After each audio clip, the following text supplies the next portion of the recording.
We are getting an overland camping upgrade by putting a camper shell on the bed of this truck. The crazy thing about this camper shell is that it came in pieces, all shipped in a cardboard box.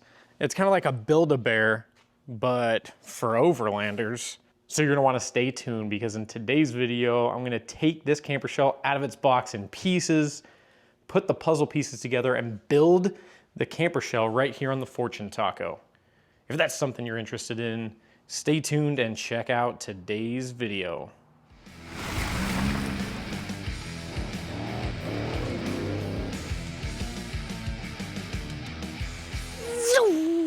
What's going on, guys?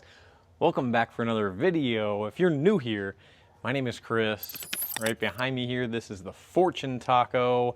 And if you've never seen my videos before, on this channel, I like to do installs and mods on the truck, as well as off-road adventures or any of the events I attend. If that is something that you're interested in, please consider hitting that subscribe button. But in today's video, we are gonna be putting a camper shell in this thing, and I know it seems a little crazy, but there's a camper shell inside that box right here laying in my garage. This is gonna be an aluminum camper shell made by a company called OpenRoad 4WD. The first product I got from them, and I also did a video on this channel if it's something you're interested in, their shower awning setup and their off-road water tank, their overland water tank, camping water tank, whatever you want to call it. And we're adding another piece to the puzzle, just working on building up this camping setup, overland setup more and more. OpenRoad 4WD did send this out to me so I could get it installed and create a video for you guys. And they wanted me to be 100% honest. I'm not gonna get too crazy detailed with the installation, but I'm gonna show you some of the steps and just show you what it takes to bring this camper shell out of a box and fully built and put up on the truck. And then after I have it fully set up and on the truck, I'm just gonna give you my initial thoughts on it, a brief little review of what I think of the product. And after some long-term use, some camping trips and whatnot with it, I will hopefully be able to give you guys more feedback on what I truly think about the product.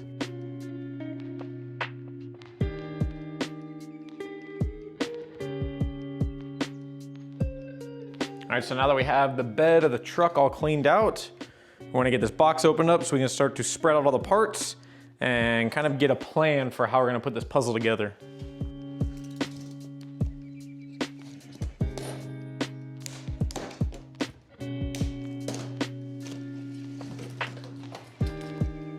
So the box does have some damage to it, nothing too crazy. So hopefully this is all packed properly and there's no damage to the product itself. Looks like this is gonna be one of the side pieces. The back, I see a window in here. I don't know if you guys can see that, but that's me. Our back door. Another rail, which I think those go on the roof. And then speaking of the roof, it's gonna be our roof panel.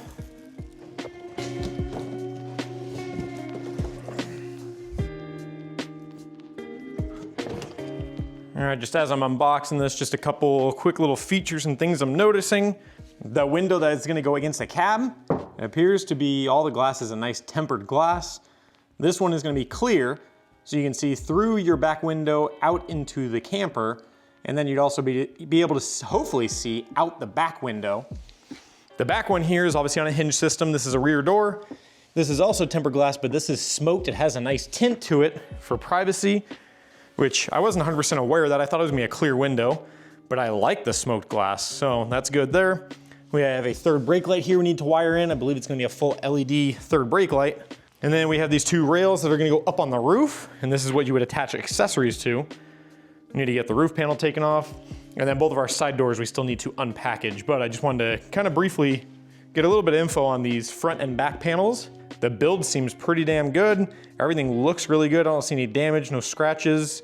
Everything's in really good shape, and then I like the tempered glass, but we'll get some more looks at this once I have it fully assembled. And we'll see if there's anything in the instructions about this thing, but that's the accessory light bar that was in the packaging. So this might be some type of internal light bar. Our box of hardware here, our instructions, silicone weather stripping kind of stuff. I believe this is gonna be provided seam sealer. So another thing that OpenRoad recommends or I guess they provide this to you if you want to use it, where all of the panels come together. They want you to put seam sealer on it, so this thing is all secured and waterproof. I don't exactly plan on mine being a waterproof unit, so I think I'm gonna skip this step, but it's kind of nice. They provide that to you if you choose to make your camper shell a fully waterproof camper shell. If anybody has Tacoma and you know about those bed rail systems, these should be familiar to you. They are the T-nuts that go into the Tacoma bed rails. Holy keys. 2 keys, 4 keys, 6 keys, 8 keys, 10 keys, 12 keys. What? OpenRoad, why the heck did you supply 12 keys with this camper shell? That's a little excessive. All right, so after getting all the hardware laid out, I was looking at the instruction manual for the hardware count compared to what I have, and the numbers do not line up.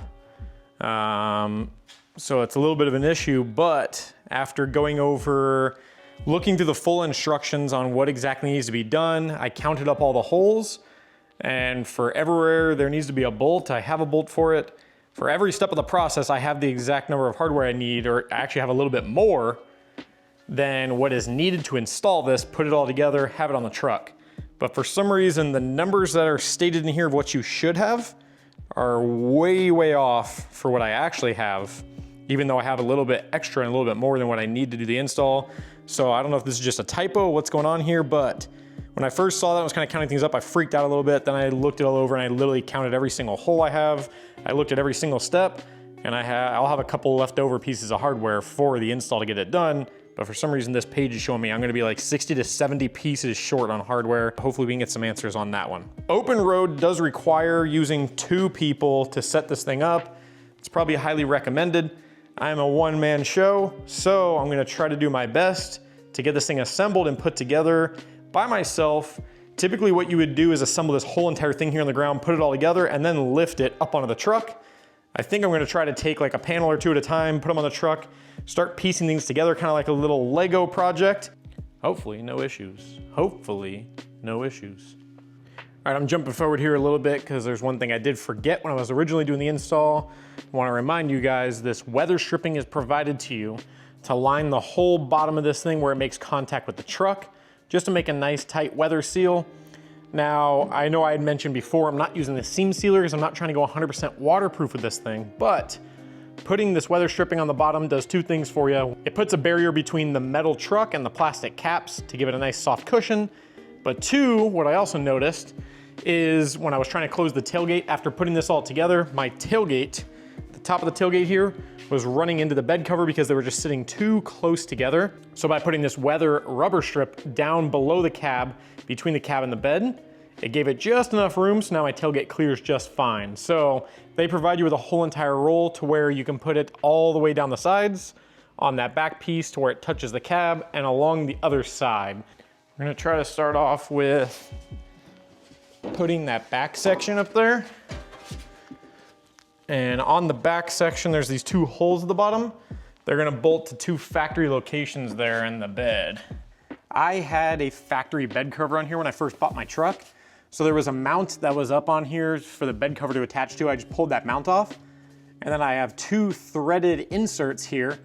And I'm just using the factory hardware that came off of my bed cover. Hopefully, because I don't pay attention to other Tacomas, hopefully every Tacoma has something in here and there's already hardware just sitting here on every single truck and you just reuse this. So I just put these on hand tight so it still has a little bit of move and play. The next thing I want to do is grab one of my side pieces and I'm going to start to attach that.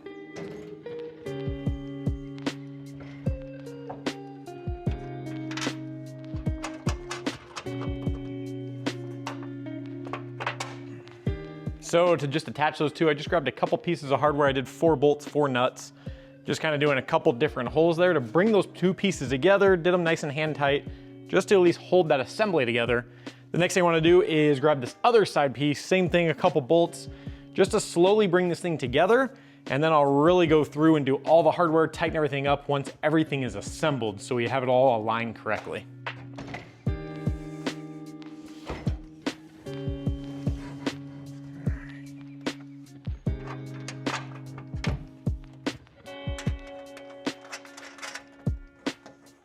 Now that we have both of the sides attached, the next thing we're gonna wanna do is attach these 3 bottom tabs to that bed rail using those T-nuts we talked about earlier. You're gonna slide them into your bed rail. All right, so I'm a little disappointed in the hardware here, but OpenRoad wanted me to be open and honest with you guys. Hopefully this is something they can solve and fix. We have another issue here. The T-nuts that are supposed to be sliding in the bed rail, they do not work very well with the 3rd gen bed rail, only because the backside, I think the thickness is too much. The bolts that hold your bed rail to the truck are interfering with these blocks. So I actually had to take a grinder. It's not the best job, but I don't even know if the camera's gonna pick it up. I had to grind like a rounded groove in the back of this block so it can go past all these bolts in here. Hopefully they can improve their hardware. Hopefully me giving them feedback will help them fix their hardware. That tells a lot about a company. When they have an issue, someone tells them about it and they make a fix. Now, if they're just gonna ignore it, that's gonna be a little bit disappointing. We have both of the side pieces attached. The next piece of the puzzle, we're gonna be adding the roof up in here, and then we can get that back door on, but the transformation is already beginning. The next part we need to attach is gonna be this roof, along with the roof rails, so you can attach accessories to the roof. The nice thing about these roof rails is that they already have the bolts built into it. So this is kind of like a big washer. The bolts are already built into this rail, so these rails are just gonna go up on the roof. The threads will come down through the holes in the roof, and then you're gonna put this on the inside along with some of the nuts to fasten and tighten all this up. And that's what holds your sides, the roof, and the rails to the truck, so they're all bringing themselves together. On the bottom here, you can see this is gonna be the inside of the camper with these reinforcement bars. The very, very front one has an arrow pointing forwards, which means that goes towards the cab. So this is going one way only. It looks like it's about the same exact thing front to back, but just know that arrow is telling you that needs to go to the front.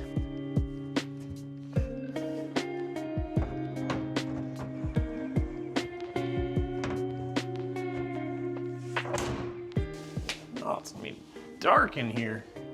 All right, now that we have the roof on, ooh, it echoes in here. At the very front, with this first front piece we put on, I wanna put a couple bolts through here, connecting that roof piece to the front of the truck.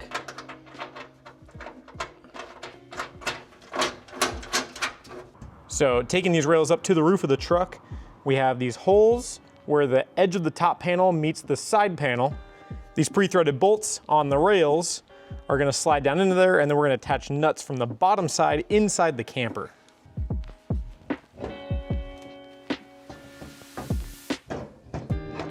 Now with the rails on top, we're gonna take these metal plates, like I said, are like a big washer. That's gonna get pushed up onto the threads, and then using some of these smaller flange nuts, they're for an M6 bolt, we're gonna use these to secure all of these pieces together.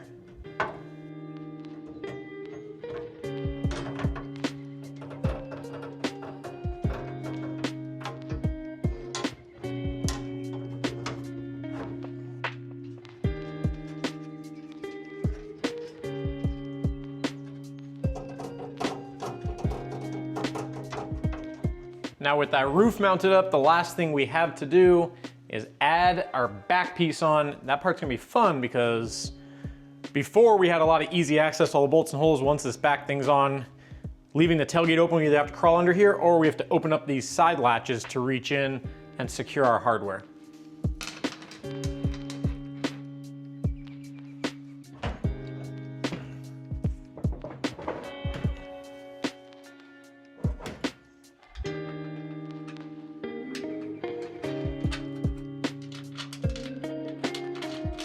So I just learned something. Those top rails are specific on the direction they go in. I accidentally put them backwards. I'll show you. Well, when I was first putting this on, I know I had to tuck this up under this rail. You can see that overhang. The rail is hanging just a little bit over the back of the camper shell. When we come here to the front, there's a little bit of a gap here. So I think if I flip the bar around, it'll line up perfectly with both seams. So I'm gonna go ahead and flip both of those rails around and then see if that helps with the alignment issue on the back of the camper. You know, so now that I flipped this driver's side one around, you can see the edge of the rail is flush with this seam, and same on the front. The edge of the rail is flush with this seam. So that's what you want to see when you put these rails on. Verify when you're installing that, that's how yours look. Not like this. If you have any type of overhang and you're not lining up with that seam, well, then there is an issue and you have those rails on incorrectly. Minus just a few little extra touches, this thing is complete. We have all the pieces together, it's assembled, it's installed on the truck. We have that hardware issue I mentioned in the beginning. We did have missing pieces based on what the paperwork told me, but I had enough hardware to do everything, so I think that's more of a typo on the paperwork. The only real hardware issue we had was already mentioned, those T-nuts that go in the bed rails. That is something I do need to figure out. I need to get with OpenRoad and hopefully they can make a fix for this so nobody else that buys this has any issues. But overall, I am happy with this thing. For this thing being a universal bed cap, because honestly they make it for Ford, Chevy, Toyota, Dodge, Jeep. This thing contours the truck really well. In my opinion, all the lines, the shapes, the angles, I think it kind of fits with the Tacoma. I don't know if this is just how all bed caps are. I've never had a camper shell. I've never had a bed cap on a truck I've ever owned before. So this is all new to me, but overall, I think it looks pretty awesome. We'll see in the long run how this thing holds up. I do have some extra goodies I need to add to this thing. That is gonna be a future video. So on these side panels, they make like a cargo box that goes in here so you can have shelves and stuff. I have two of those, one for each side. And then they also make accessory crossbars that attach on here, making attaching a rooftop tent much easier. So I already have those things. I'm gonna be installing them, but I'm gonna be making a separate video. So if you're interested to see those cargo boxes or the roof rails so you can add a tent to this thing, you're gonna wanna subscribe to the channel so you'll see when I release that video, but that will be coming sometime in the future. If you have any questions about this OpenRoad camper shell, make sure to drop a comment down below. I try my best to reply to every comment that is left on my videos, and if I don't have the answer and if it's something I might not be able to figure out, I'll see if I can get OpenRoad involved and hopefully get an answer from them. There is one last thing about this I didn't cover in this video and I just haven't done yet. I've run out of time today, but your third brake light needs to be wired up. So obviously when you press on the brake, it is visible and seen, because as of right now, the actual truck's third brake light is gonna be obstructed and blocked. On the end of the wiring harness, there is a power and a ground. What you need to do is run this either direction you choose down the shell to one of your taillights. You're gonna pull your taillight out and there's gonna be a power and ground wire in there going to your normal brake light. You need to find out which one is not a turn signal, not a reverse, but the one that when you press on a brake pedal, it gives it power. When the brake is not touched, there's no power.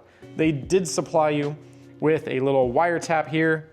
So yeah, tap into that power wire, and then you'll have your third brake light working and running. If you enjoyed this video, drop a thumbs up down below. It helps the video be more successful to get seen by people just like yourself.